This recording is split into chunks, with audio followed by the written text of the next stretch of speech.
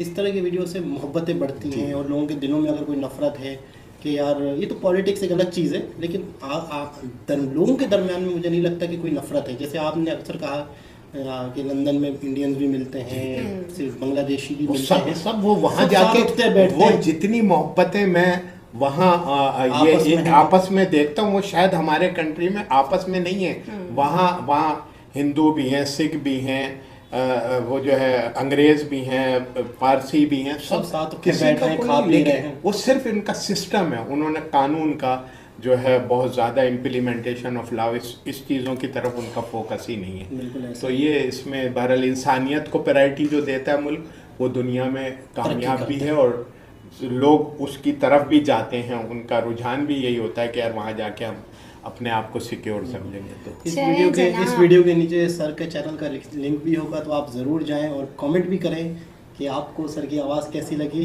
किसको ज़्यादा बल्कि मैं अभी एक गाना मैं बड़ा सोच रहा था, ये जो जैसे मसीहा के तौर से, तो वो मुकेश का गाना था, और ये अपने जो राज कपूर साहब की फिल्म में उन्होंने गाया था कि किसी के लिए कुछ कर सकता है तो कर। ये वो मैं बड़ी देर से जहन में, और वो मैं गाना अगर मेरे जहन में आता तो मैं आपको गुनगुना के ज़रूर सुखाता, क्योंकि उस टाइम के जो गाने बनते थे उसमें बहुत सबक भी होता था, और हर लफ्ज़ उसके अंदर एक मैसेज की अहमियत रखा था। चलिए जैसे मिसाल के जनाब। तौर से ये कहा जाता है कि एक गाना जो दुनिया बनाने वाले का है ये, क्या तेरे दिल में समाई का है ये दुनिया में, तो इसी तरीके का वो गाना भी है। अच्छा। वो गाना मैं ज़रूर आपको सुनाऊंगा, और आप अच्छा, चले, एक लिंक गाना और हम भी है मेरे दे ख्याल देंगे में, ना। क्या तेरे संसार का क्या हाल है, वैसा भी कोई हाँ गाना हाँ है? ये हाँ, देख तेरे संसार का क्या हो गया। क्या हाल है? आप तो जिक्र कर रहे थे ये? नहीं वो गाना, उसके अंदर ये है कि